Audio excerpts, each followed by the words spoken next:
The test is in 4 parts: Part 1, Part 2, Part 3, and Part 4. Now look at Part 1. Part 1. You will hear a radio interview about an upcoming fair.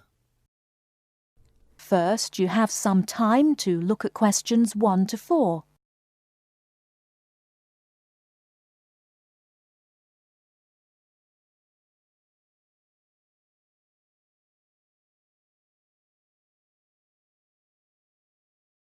Now we shall begin. You should answer the questions as you listen, because you will not hear the recording a second time. Listen carefully and answer questions 1 to 4.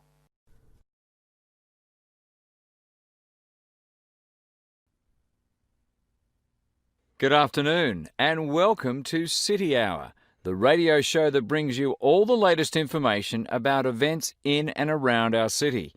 Today we have with us Cynthia Smith, who is heading up this year's City Fair. Cynthia, would you start by giving us some of the basic information about the fair? Where will it take place this year? I'm glad you asked that question because I know most people will be expecting the fair to be at the fairgrounds as usual, but we've had to change the location this year due to some construction work. You know, they're building the new high school in that neighbourhood and they've been using the fairgrounds as a place to store construction materials. So we've moved the fair to City Park, which I think is a wonderful location. Yes, that will be a great place for the fair. I understand that the fair begins on Friday morning with a special opening event. Actually, it won't begin until that evening, but you're right about the special event. Traditionally, we've begun with a parade, but this year our opening event will be a special dance performance. And the most exciting part is that the mayor will be one of the dancers.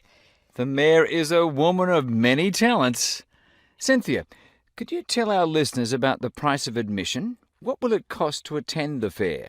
We're trying to keep the price down as much as possible. A 3-day pass is just $25, or you can buy a Saturday or Sunday only pass for $15.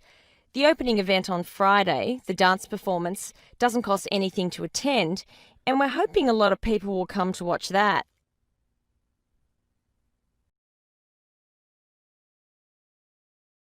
Before you hear the rest of the conversation, you have some time to look at questions 5 to 10.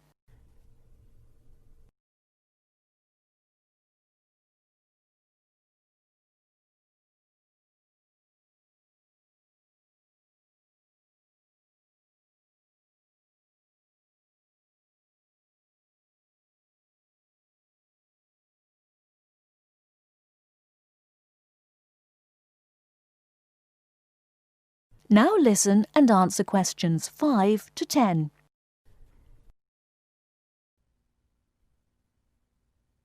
Could you tell us about some of the events planned for Saturday and Sunday, the main days of the fair? We have a lot of exciting things planned.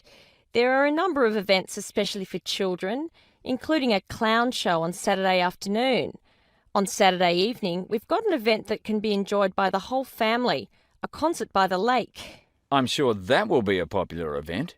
Is there anything special planned for Sunday? Yes, a really fun event, and we hope a lot of people will participate.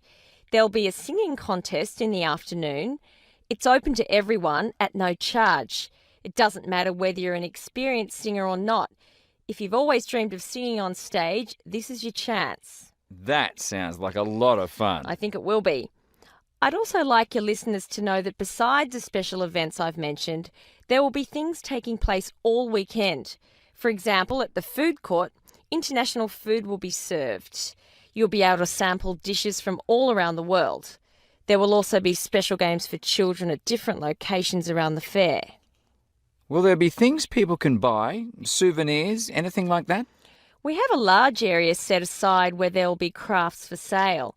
This will be an opportunity to buy many lovely handmade things and to get to know some of our local artists and craftspeople as well. It sounds like there will be a lot of fun for everyone at this year's fair. Thank you for sharing the information with us, Cynthia. Thank you for inviting me.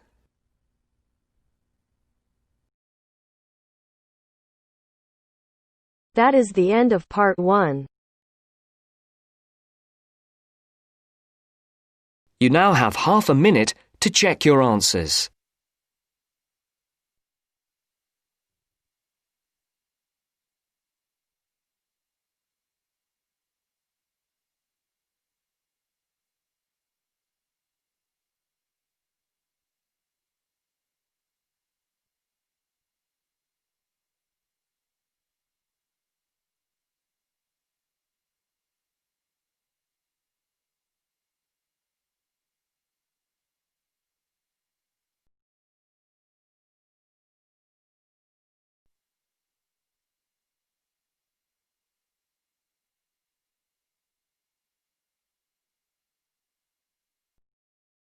Now turns to Part 2.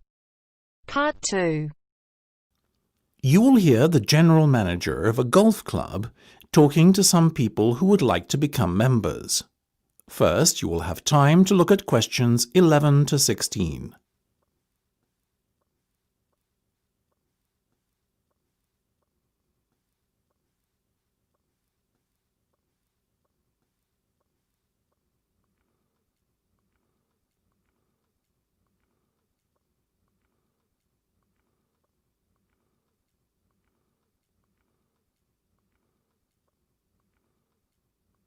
Now listen carefully and answer questions 11 to 16. Now, ladies and gentlemen, thank you for coming to this meeting. Demand for membership places has far exceeded our expectations this year, so it was decided to gather you all here together to go through the process step by step, once rather than many times with each of you individually. The first thing you need to do is not fill in the application form. This, you see, is a waste of time, unless you have found an application sponsor. Your sponsor must be an existing full member of the club. Now, once you have your sponsor, you should log on to our website and fill in and send through the membership form. You will be prompted to provide the relevant deposit at the same time as you submit your application. You may do so using any major debit or credit card. The next step is for you to attend a general meeting of the club. There are typically meetings held once a month. After the club meeting, you will then be required to wait a while in order for the club committee to examine and, if all is in order, approve your application. It may be necessary to ask you to come forward for an additional interview before approval is granted, depending on the circumstances. Now, once you have been approved, you are almost a member of the club. All you need to do then is pay the remaining balance of your membership fee. Having done this, you are officially a member of Blainrow Golf Club.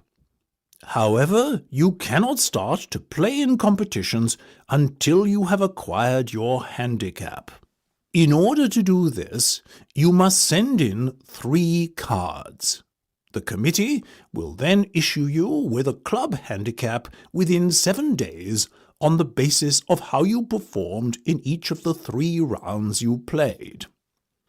Before you hear the rest of the discussion, you have some time to look at questions 17 to 20.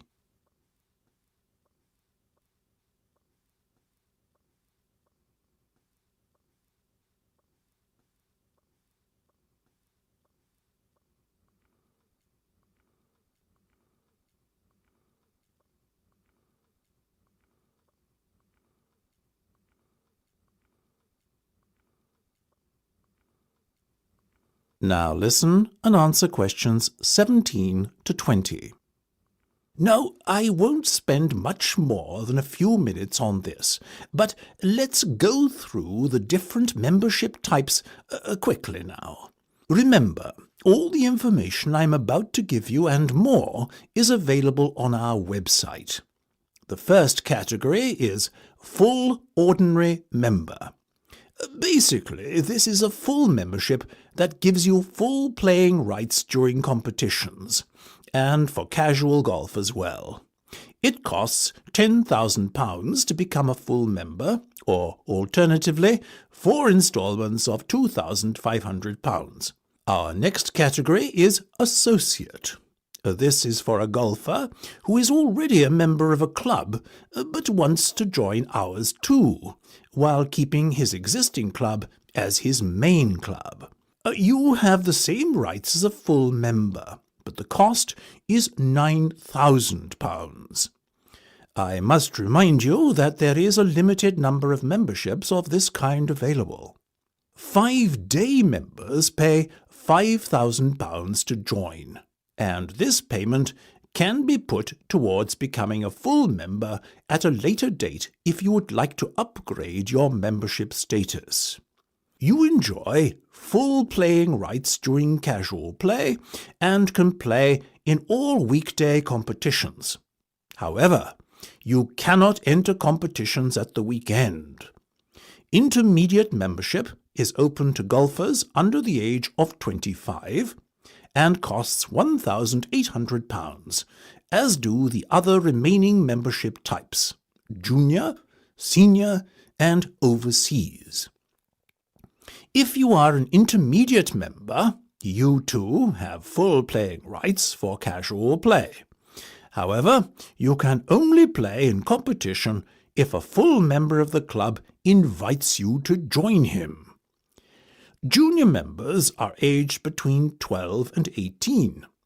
They enjoy restricted playing rights in casual playing time and are only allowed to play on Monday and Wednesday mornings. They can occasionally play in competitions, but the opportunities to play in this format are severely restricted.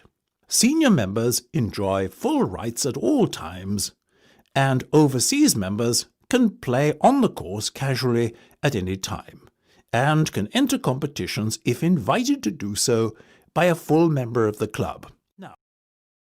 That is the end of part 2. You now have half a minute to check your answers.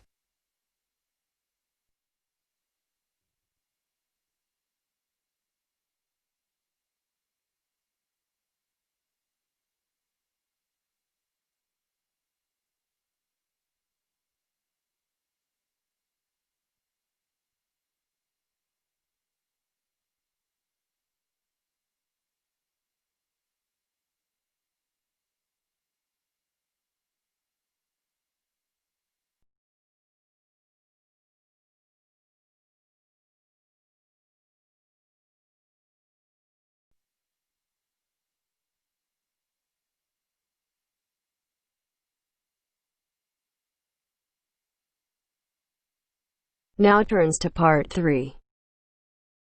Part 3. I have with me today Matthew East, a registered osteopath and a supporter of alternative techniques in healthcare. Matthew, can you tell us more about osteopathy? First, you have some time to look at questions 21 to 26.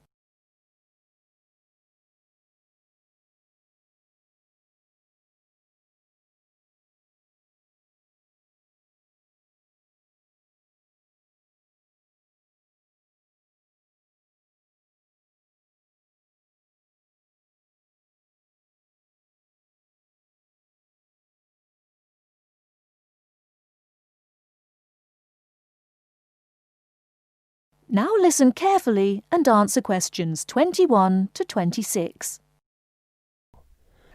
Over the past 50 years, there have been some radical changes in medicine as it is known in the West. This is largely the result of vast improvements in technology, but also in the rising importance of alternative treatments. I have with me today Matthew East, a registered osteopath and a supporter of alternative techniques in healthcare. Matthew, can you tell us more about osteopathy? Well, perhaps the first thing I should say is that the term alternative is actually a little misleading, as I am referring to approaches and attitudes to health that were in common use long before Western medicine was established. I prefer the term natural. Anyway, I'll begin by telling you a little about osteopathy. Basically, osteopathy is the manipulation of muscles in order to alleviate stresses and tensions that lead to pain. Now, unlike Western medicine, osteopathy considers the whole body, not just the affected area. And this is a very important principle of natural remedies. The whole body must be considered before a course of treatment can be decided upon. You see, the aim of therapies like osteopathy is not only to repair the body, but also to get the body treating itself.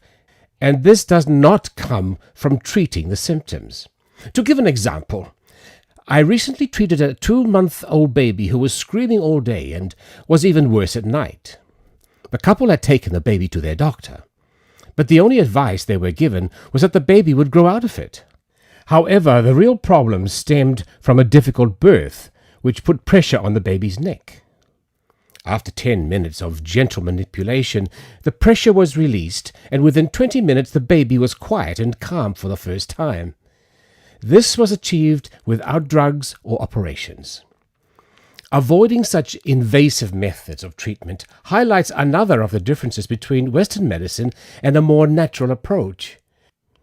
You see, Western medicine often uses surgery in order to find a solution to problems that could have been addressed with simple remedies. A medical approach that looks closely at how essential an operation is before it is performed would offer patients a considerably less stressful method of treatment, not to mention the financial savings. Natural remedies actually amount to about 10% of the cost of a Western course of treatment. Before you hear the rest of the talk, you have some time to look at questions 27 to 30.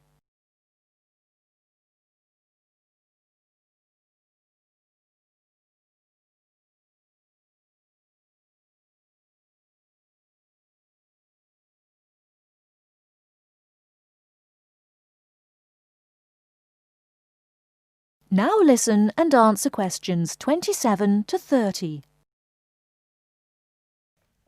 I'd like to mention the subject of surgery again a little later, but I would like to say at this point that there are those that claim that the benefits of osteopathy and herbal therapies are largely psychological, that they have not undergone the clinical trials that pharmaceuticals have. To answer that, you only need to look at the example I gave earlier of the baby that stopped crying less than an hour after treatment, but was obviously far too young to react because of purely psychological factors. Another example can be seen in the successful use of acupuncture in the treatment of animals.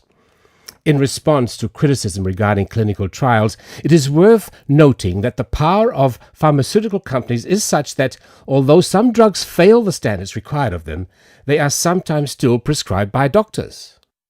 Moving on to another point, it should be stressed that natural remedies, in addition to having no side effects, can also be applied to any patient.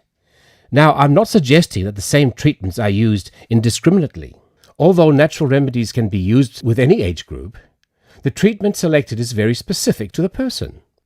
By this I mean that not only the general health of the patient needs to be considered, but also their habits, diet, and lifestyle in order to build a complete picture.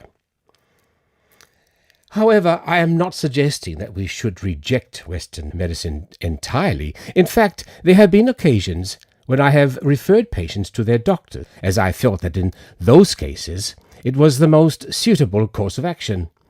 There are many situations in which it is by far the best option. Take emergency surgery, for example. Obviously, more natural remedies do not provide the speed required in such cases. The best solution would therefore be an open-minded combination of the two forms. Well, thank you very much, Matthew. That was a very interesting insight into natural treatments. Next week, we'll be inviting Dr. Moore. That's Moore, onto the programme to argue his case as a doctor. Until next week, then, goodbye. That is the end of part 3. You now have half a minute to check your answers.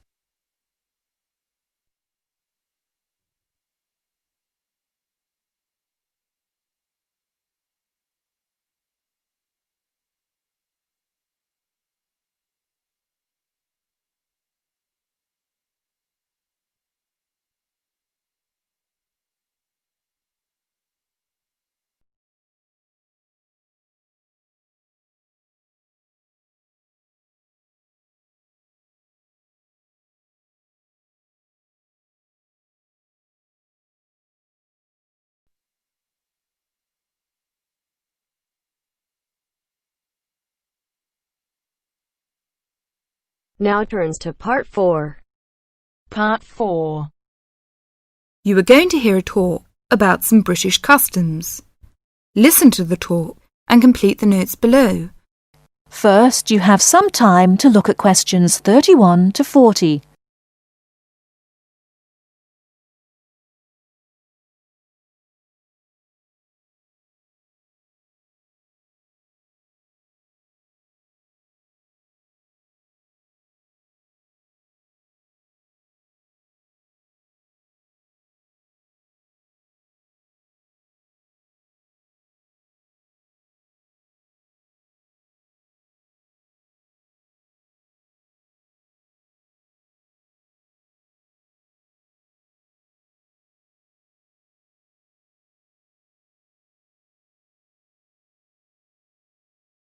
Now listen carefully and answer questions 31 to 40.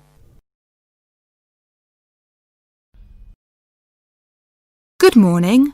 My name is Marsha Smith, a counsellor here at the Student Services section of the university, and this morning I'd like to talk to you about visiting a British home. This may help you to cope well with your study and social life in Britain. There is a commonly quoted saying in Britain, "An Englishman's home is his castle," which sums up the importance we give to our own bit of private territory. If you are living in a British home, or are invited to visit or stay with someone, it is important to act thoughtfully. For example, be punctual for meals and, if you know you have to miss one, let your host know as soon as possible. Check whether it is convenient for others in the house when you wish to take a bath or wash and dry laundry. And unless your host employs someone to do the housework, you are expected to make your own bed and keep your room clean and tidy yourself. If you don't have a door key, remember to make arrangements if you intend to be out late, and keep your hosts informed of your whereabouts so they don't worry. These suggestions apply whether you're a guest or a lodger, and will help the household to run smoothly.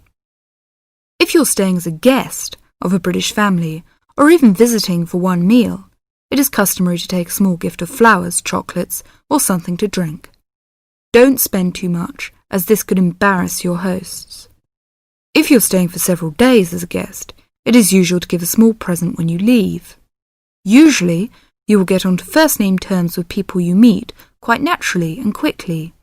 If you're unsure, continue to use their family name, surname, and title until they ask you to use their first name. Older people, and those with whom you have a more formal relationship, may prefer to stick to surnames, for example, Dr. Smith or Mrs. Smith. If you're going to eat with British people or to stay with a British family, you may want to know if there are things that they normally do or don't do at the table. Rather than worry too much about rules, you may like to watch other people and copy what they do. It also helps to understand a few customs first. Both at home and in restaurants, people normally wait until everyone has got their food before they start eating. However, they will start before this if someone says, "Please don't wait," or "Don't let it get cold." When people have started, they keep their cutlery, knives, forks and spoons on the plate when they are not using them, and leave them on the plate when they finish the course. For each course, different cutlery is used. You may also notice that people don't usually spend much time at the table talking, drinking and smoking. In fact, after dinner at home, it's fairly common for everyone to leave the table together and have coffee in the living room. If you are staying with a family or visiting informally, it's usual to offer to help with household chores, for example, clearing the table and washing up the dishes after a meal. Even men are expected to offer, though you may not be accepted. At a more formal meal, however, the host won't normally expect guests to help. That is the end of Part 4. You now have half a minute to check your answers.